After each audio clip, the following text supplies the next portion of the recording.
रक्षाबंधन का इतिहास बहुत प्राचीन है और इसके पीछे कई पौराणिक, ऐतिहासिक और सांस्कृतिक कथाएं जुड़ी हुई हैं।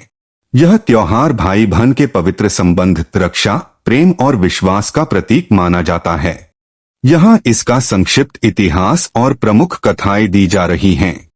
पौराणिक कथा के अनुसार भगवान कृष्ण ने द्रौपदी को दिया था रक्षा करने का वचन। महाभारत के अनुसार एक बार भगवान कृष्ण की उंगली चक्र से कट गई और रक्त बहने लगा। उस समय द्रौपदी ने अपनी साड़ी का किनारा फाड़कर उनकी उंगली पर बांध दिया। इस प्रेम और समर्पण से भावुक होकर कृष्ण ने द्रौपदी को वचन दिया कि जब भी उस पर संकट आएगा वह उसकी रक्षा करेंगे। यही भावना रक्षाबंधन की मूल भावना मानी जाती है। एक और पौराणिक कथा इंद्र और इंद्राणी के अनुसार देवासुर संग्राम में जब असुरों का पलड़ा भारी हो गया, तब इंद्र की पत्नी इंद्राणी ने एक पवित्र धागा मंत्रों के साथ उनके हाथ में बांधा। इसके बाद इंद्र ने विजय प्राप्त की। इसे रक्षा सूत्र कहा गया, जो रक्षाबंधन का प्रारंभिक रूप माना जाता है। सुनहरी भोर की पहली किरणें जब हिमालय की चोटियों पर पिघलते हुए सोने की धार जैसी चमक बिखेर रही थीं, तब दूर वैदिक यज्ञशाला में मंत्रों की गूंज, धूप और चंदन की महक हवा में घुली हुई थी। अग्निकुंड में आहुति देते ऋषियों की वाणी में केवल एक ही शब्द बार बार प्रतिध्वनित हो रहा था, रक्षा। यही वह क्षण था जब मानव सभ्यता ने एक अदृश्य धागे की ताकत को समझा। यह धागा मात्र सूत का नहीं था, यह था वचन का, विश्वास का और रक्षा का। ऋषि हाथ में पीले केसर से रंगा धागा लेकर यजमान की कलाई पर बांधते और कहते, येन बद्धो बलिराजा दानवेंद्रो महाबलः तेन त्वामनुबध्नामि रक्षे मां चल। उस क्षण यह सिर्फ एक रस्म नहीं थी, यह जीवन भर निभाने वाली प्रतिज्ञा थी। धुएं में उठती गंध, शंख की गूंज और कलाई पर बंधा वह धागा, इसने आने वाले युगों के लिए रक्षाबंधन का बीज बो दिया। समय आगे बढ़ा, सभ्यताएं बदलीं, राजवंश उठे और गिरे, लेकिन इस रक्षा सूत्र की परंपरा हर युग में अपना रूप बदलकर जीवित रही। और फिर आया वह युग जब आकाश में बादलों की गड़गड़ाहट केवल वर्षा की नहीं, बल्कि युद्ध की आहट थी। देव और असुरों के बीच महासंग्राम छिड़ा था। स्वर्ग की सीमाओं पर असुरों की काली सेना, अग्नि जैसे नेत्र और लोहे की चमचमाती गदा लिए खड़ी थी। देवराज इंद्र के रथ के पहिए मानो आकाश में बिजली की लकीरें खींचते आगे बढ़ रहे थे। किंतु युद्ध में इंद्र की स्थिति गंभीर थी। उनके कवच पर दरारें, शरीर पर रक्त के निशान। उस क्षण इंद्राणी, स्वर्ग की रानी, ने अपने आंसुओं को पीते हुए अपने महल के कक्ष में प्रवेश किया। उन्होंने केसर और चंदन मिलाकर एक पवित्र सूत्र बनाया और वैदिक मंत्रों से अभिमंत्रित कर इंद्र की कलाई पर बांधते हुए कहा, यह केवल धागा नहीं, यह मेरी आत्मा का अंश है। इसे पहनकर जाओ और याद रखना, जब तक यह तुम्हारी कलाई पर है, कोई भी शक्ति तुम्हें परास्त नहीं कर सकती। इंद्र के नेत्रों में नवचेतना की ज्वाला जल उठी। वे रणभूमि में लौटे और उस दिन देवताओं ने विजय पाई। उस क्षण रक्षाबंधन केवल भाई बहन का त्योहार नहीं रहा, यह बन गया रक्षा का शाश्वत वचन। समय की घड़ी फिर आगे बढ़ी। यमलोक की गहराई में मृत्यु के देवता यम अपने सिंहासन पर बैठे थे। उनकी बहन यमुना जी, जो धरती पर बहती थीं, 12 वर्षों से उनसे नहीं मिली थीं। एक दिन उन्होंने अपने भाई को संदेश भेजा, भैया एक बार आ जाओ, मैं तुम्हें राखी बांधना चाहती हूँ। यम पहुँचे। यमुना जी ने प्रेम से भोजन कराया, मिठाई खिलाई और उनकी कलाई पर एक रेशमी धागा बांधा। यम ने कहा, बहन, आज से जो भी भाई अपनी बहन से यह धागा बांधवाएगा वह उसकी रक्षा करेगा और मैं उसकी उम्र बढ़ाऊंगा। उस क्षण बहन के हाथ से बंधा धागा अमरत्व का आशीर्वाद बन गया। युगों बाद महाभारत के युद्ध के समय हस्तिनापुर के राजमहल में एक और पवित्र कथा जन्म ले रही थी। कौरव पांडवों के बीच तनाव चरम पर था। एक दिन कृष्ण सुदर्शन चक्र घुमाते समय अपनी उंगली काट बैठे। रक्त की बूंद टपकी और द्रौपदी दौड़कर आईं। उन्होंने अपनी साड़ी का पल्लू फाड़ा और कृष्ण की उंगली पर बांध दिया। कृष्ण ने भावुक होकर कहा, सखी, आज से जब भी तुम्हारे ऊपर संकट आएगा, मैं तुम्हारी रक्षा करूंगा, चाहे समय और स्थान कोई भी हो। यही वचन बाद में द्रौपदी चीरहरण के समय सच हुआ, जब कृष्ण ने उनकी लाज बचाई। इतिहास का पहिया घूमता रहा। भारत में राजाओं का युग आया। तलवारों की खनक, हाथियों की गर्जना और किलों की ऊंची प्राचीरों के बीच भी रक्षाबंधन की परंपरा जीवित रही। चित्तौड़गढ़ की वीरांगना रानी कर्णावती का प्रसंग आज भी रोमांच से भर देता है। गुजरात का सुल्तान बहादुर शाह अपनी विशाल सेना के साथ चित्तौड़ की ओर बढ़ रहा था। किले में घेराबंदी की तैयारी थी, लेकिन मदद की कोई आशा नहीं थी। ऐसे में रानी कर्णावती ने दिल्ली के मुगल सम्राट हुमायूं को एक पवित्र राखी भेजी। हुमायूं ने, बावजूद इसके कि वह एक मुसलमान बादशाह था और रानी एक हिंदू रानी, इसे अपनी बहन का स्नेह मानकर अपनी सेना के साथ निकल पड़े। यह था धर्म और मजहब से ऊपर उठकर रक्षा का वचन। और फिर हुमायूं का रथ जैसे ही चित्तौड़ की ओर बढ़ा, आसमान में युद्ध के बादल और घने हो गए। रेत के तूफान में सैनिकों के झंडे लहराने लगे। वह दृश्य मानो किसी महाकाव्य का पन्ना था। एक ओर मुगल बादशाह अपनी तलवार खींचे बहन की रक्षा के लिए जा रहा था, दूसरी ओर किले की प्राचीर पर खड़ी रानी कर्णावती, जिनकी आंखों में भय नहीं बल्कि विश्वास था। विश्वास उस धागे में जो उसने हुमायूं की कलाई तक पहुंचाया था। लेकिन नीति के पन्नों पर लिखा कुछ और था।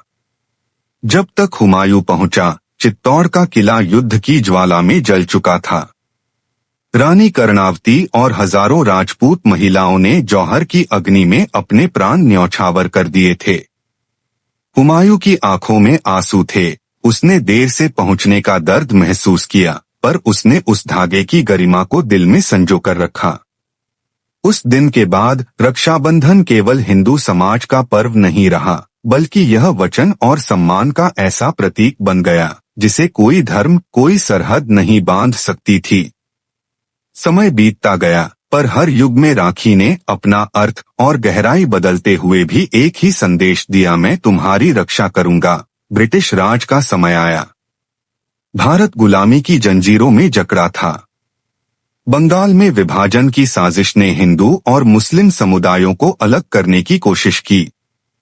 लेकिन इस समय साहित्यकार और राष्ट्रकवि रवींद्रनाथ टैगोर ने रक्षाबंधन को एक नए रूप में प्रस्तुत किया।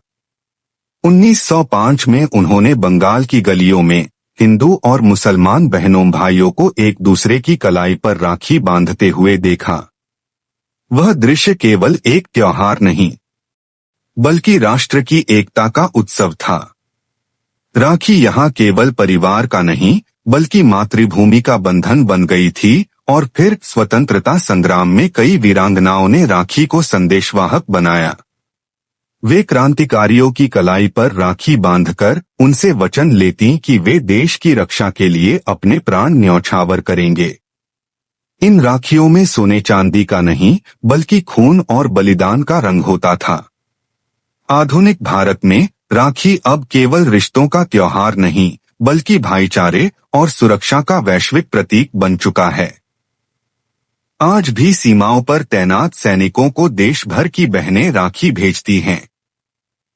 जब कोई सैनिक अपनी बंदूक थामे कलाई पर बंधे रंगीन धागे को देखता है, तो वह जानता है कि वह केवल सीमा की नहीं, बल्कि करोड़ों बहनों की रक्षा कर रहा है। हवा में लहराते झंडे, मंदिरों में बजते घंटे और गलियों में बहनों की हंसी, इन सब के बीच रक्षाबंधन हर साल नए रूप में नई कहानियों के साथ लौटता है।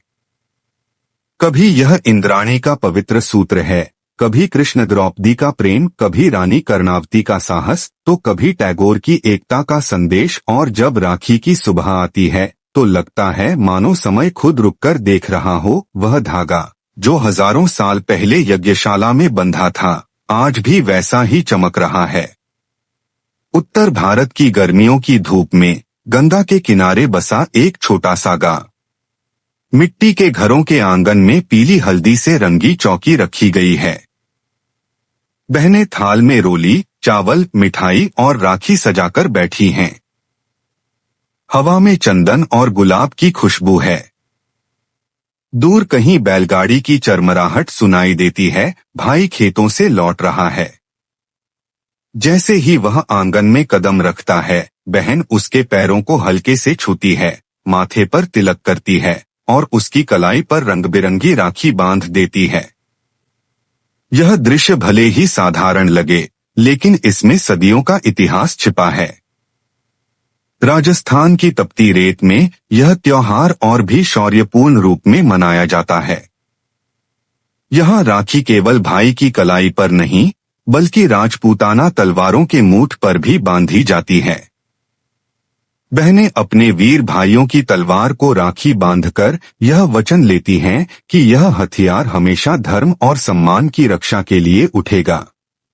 अक्सर युद्ध पर जाने से पहले राजपूत भाई अपनी बहन से यही राखी बांधवाते और कहते, तुम्हारा यह धागा ही मेरी ढाल है।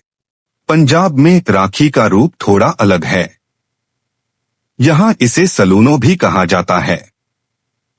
बहनें केवल भाइयों को राखी नहीं बांधती, बल्कि गेहूं की बाली और मीठी सेवैया भी देती हैं। यह केवल सुरक्षा का बंधन नहीं, बल्कि समृद्धि और खुशहाली का आशीर्वाद भी है।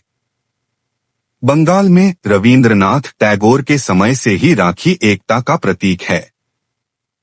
यहाँ बहनें अपने पड़ोसी भाइयों, चाहे वे किसी भी धर्म या जाति के हों, राखी बांधती हैं। गलियों में बच्चे गीत गाते हैं, बंधुत्व के बंधन में हम एक हैं। यह वही धरती है जहां 1905 में राखी ने राजनीतिक सीमाओं को भी पार कर लिया था। दक्षिण भारत में, खासकर तमिलनाडु और आंध्र प्रदेश में, यह पर्व अवनी अवित्तम और उपाकर्म के साथ जुड़ा है। यहाँ ब्राह्मण समुदाय में राखी जैसे पवित्र धागे को यज्ञोपवीत बदलने के दिन बांधा जाता है। यह केवल भाई बहन के रिश्ते का त्योहार नहीं, बल्कि आध्यात्मिक शुद्धि और नए संकल्प का दिन होता है। उत्तर पूर्व भारत की हरियाली में भी यह पर्व अपने अनूठे रूप में मनाया जाता है।